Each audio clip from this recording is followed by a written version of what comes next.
د افغانستان پولې ته نږدې د پاکستان پر یوه پوسته برید شوی او 15 عسکر یې وژل شوي. دا چې برید چا کړی په همدې ویډیو کې وګورئ او چینل هم سبسکرایب کړئ. د پاکستان پوځ د عامې اړیکو څانګې ESPR وایي د خیبر پښتونخوا په کرمه کې له افغان لوري د وسلوالو برید کې 15 پاکستاني پوځیان وژل شوي دي. دوی وایي په ځوابي ډزو کې یې وسلوالو ته درنه مرګ ژوبله اړولې ده. پاکستانی طالبانو TTP په یو بیان کې د دې پیښې مسؤلیت منلی دی.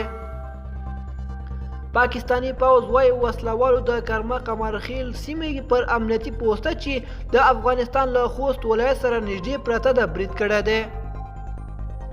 خو طالبانو د افغانستان له خاورې د وسلوالو لخوا د ډزو خبره رد کړې او د طالبانو مرستیال ویان بلال کریمي رویټرز خبري اژانس ته ویلي موږ هیوادونو او په ځانګړې توګه ګاونډیو هیوادونو ته ډاډ ورکوو چې هیڅ چاته به اجازه ورنه کړل شي چې د افغانستان له خاورې د هغوی پر ضد وکاروي.